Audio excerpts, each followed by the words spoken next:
Friends, welcome back to the channel. दोस्तों, 1.5 महीने पहले मैंने एक अनबॉक्सिंग करी थी कॉस्मिक बाइट CBGK के 03 कीबोर्ड मैकेनिकल कीबोर्ड की।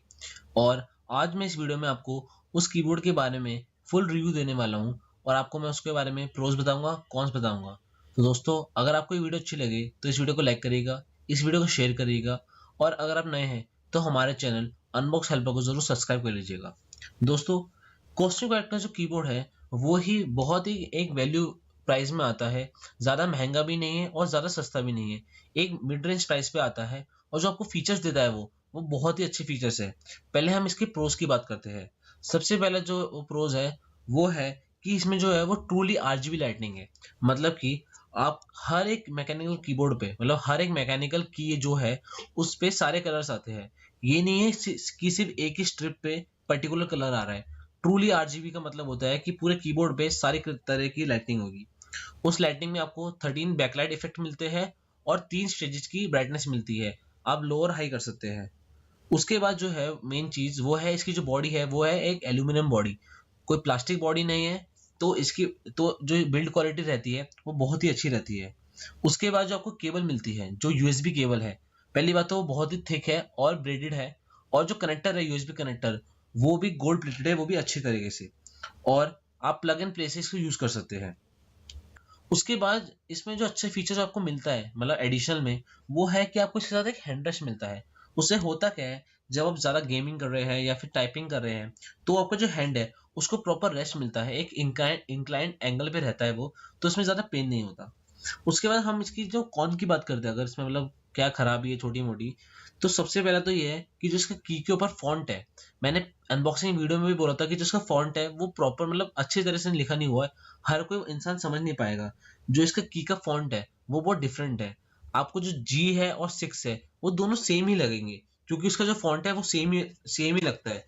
और उसके बाद जो @ का साइन होता है हमारा, वो भी अलग अलग सा मिलता है। और जो एंड का साइन है वो तो आप कंफ्यूज हो जाएंगे कि है भी कि नहीं है।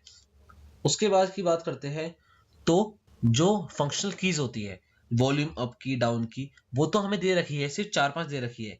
बट जो मेन कीज होती है जैसे प्ले, पॉज, मेल वेल, उसके लिए वो भी दे रखा है इसमें, बट वो FN की के साथ ही यूज कर सकते हैं। कोई सेपरेटली नहीं दे रखा, मतलब अलग से पर्टिकुलरली उसके लिए की नहीं बना रखी। कुछ जो कीबोर्ड्स है जो कि इससे थोड़े से कॉस्टली आते हैं, उनमें हमें सारी फंक्शनल कीज भी मिलती है साथ में।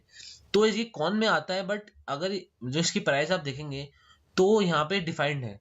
और उसके बाद जब हम बात करते हैं, इसमें क्या होता है, जैसे आपने इसको, अगर आपने कीबोर्ड को लैपटॉप से कनेक्ट कर रखा है या फिर PC से कनेक्ट कर रखा है। दोस्तों, PC का नहीं पता क्योंकि मैंने इसको PC से कनेक्ट नहीं करा।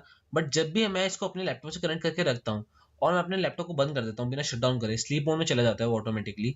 तो होता क्या है, जब मैं लैपटॉप को ऑन करता हूँ तो लैपटॉप तो ऑन हो जाता है, कीबोर्ड भी वर्क कर रहा होता है, जो साइड की इसकी लाइट्स है ब्लू वाली वो भी जल रही होती है। बट जो इसकी बैक लाइट है वो ऑफ ही रहती है, वो ऑन नहीं होती। जब तक मैं कैप्स लॉक बटन को ऑन नहीं करता वो तब तक लाइट ऑन ही नहीं होती है। तो ये भी एक चीज कौन में आ सकती है। ये होना होना ये चाहिए था कि जैसे कंप्यूटर ऑन हो रहा है मेरा या फिर लैपटॉप ऑन हो रहा है, वैसे ही जो लाइट है उसको भी ऑन हो जाना चाहिए।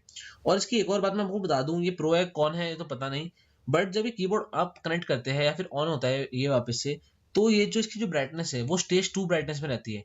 मतलब कि अगर आपने जो इसकी ब्राइटनेस है वो फुल पे एडजस्ट करके आप गए हैं, स्टेज 3 पे आपने एडजस्ट कर रखी है, बट अगर आप कीबोर्ड को वापस कनेक्ट करेंगे तो स्टेज 2 पे बाय डिफॉल्ट आ जाएगा। तो मेरे ख्याल से होना ये चाहिए था कि जिस स्टेज पे आप उसको छोड़ रहे हैं उसी स्टेज पे उसको ऑन होना चाहिए था। बट दोस्तों, वही फिर से बात आ जाती है, जो इसकी प्राइस है वो इतनी भी कॉस्टली नहीं है। तो ये कीबोर्ड जो फीचर्स के साथ आ रहा है और जो इसकी बिल्ड क्वालिटी है वो इसकी प्राइस को प्रॉपरली जस्टिफाइड करती है। मेरे ख्याल से अगर आपको कोई मतलब गेमिंग करना है, आपको एक मैकेनिकल कीबोर्ड बाय करना है, आप फर्स्ट टाइम बायर है, तो आप इस कीबोर्ड को देख सकते हैं। लिंक मैं आपको डिस्क्रिप्शन में दे दूंगा।